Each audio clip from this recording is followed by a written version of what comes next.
Love marriage तो मैंने प्रेम का विवाह, इससे बढ़िया और क्या बात होगी। भाई पहले तो गांव में था कि वर दुल्हन को नहीं देखा, दुल्हन दूल्हा को नहीं देखा। ऐसा नहीं था कि वो लड़की लड़का देख के बाद के ब्याह होता हो, ऐसा पहले नहीं था।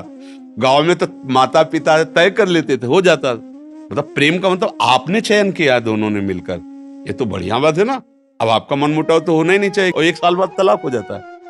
भाई कैसा प्रेम विवाह। वहां तो न वर को देखा था न दुल्हन को देखा था, माता पिता की मर्यादा में आकर ब्याह किया और परिवार सुसज्जित मंगलमय। जैसा कि महाराज जी ने बताया, वो एक एक बातें 100% कटु सत्य है। आइए मैं आपको कुछ ऐसी बातें बताने वाला हूं जो आप जब इन्हें सुनेंगे तो आप पाएंगे मैं बिल्कुल कई मायनों में सही बोल रहा हूं। लव मैरिज, ऐसा नहीं है कि हमारी संस्कृति ने कभी लव मैरिज को स्वीकार नहीं किया है। हमारी सनातन संस्कृति में दुष्यंत और शकुंतला के प्रेम विवाह का वर्णन मिलता है। वहीं हमें भगवान श्री कृष्ण और रुक्मणी के प्रेम विवाह का भी वर्णन मिलता है। लेकिन प्रेम विवाह और घर से भागकर शादी करना दो अलग अलग चीजें हैं। घर से भागकर शादी करने वालों के साथ क्या समस्या आती है मैं आपको बताता हूँ। सबके पहले हम बात करते हैं लड़की की जो घर से भागकर शादी करती है। सबसे पहली बात कि जब लड़की घर से भागकर जाती है तो पूरे समाज में लड़की की बदनामी तो होती ही होती है, साथ ही साथ उसके माता पिता की, उसके परिवार की और उसके रिश्तेदारों की भी बदनामी होती है। ऐसा कहा जाता है कि कोई बेटी घर से भागकर शादी करती है तो वो अपनी 7 पीढ़ियों पर कलंक लगाती है।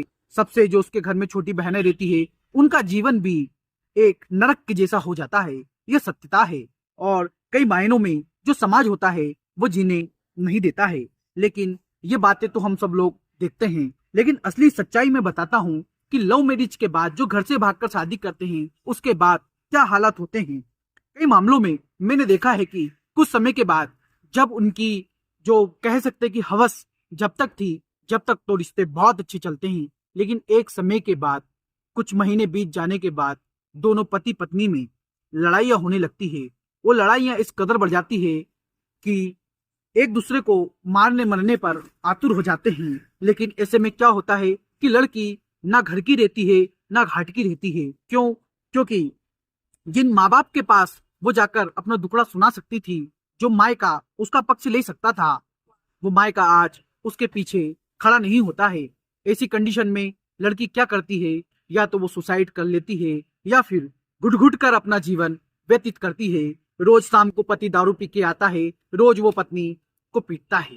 ये उसकी जिंदगी नरक जैसी हो जाती है। लेकिन इससे इतर हम बात करते हैं, कई लोग मुझसे बोलते हैं कि भैया कई मामलों में तो लव मैरिज बहुत सक्सेस होती है। तो मैं आपको उसके कारण बताने वाला हूँ कि कुछ समय बाद लव मैरिज जो भागकर शादी करते हैं उसके कुछ समय बाद परिवार वाले कहीं ना कहीं मोह में आकर इनको एक्सेप्ट कर लेते हैं। ऐसे कई कुछ मामले रहते हैं जिनमें कि ऐसा हमें देखने को मिलता है।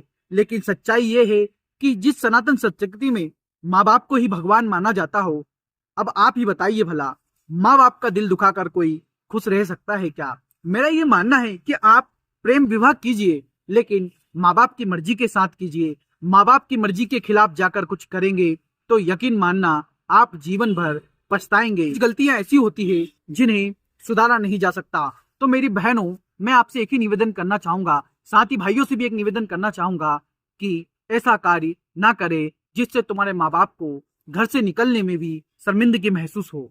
राम राम।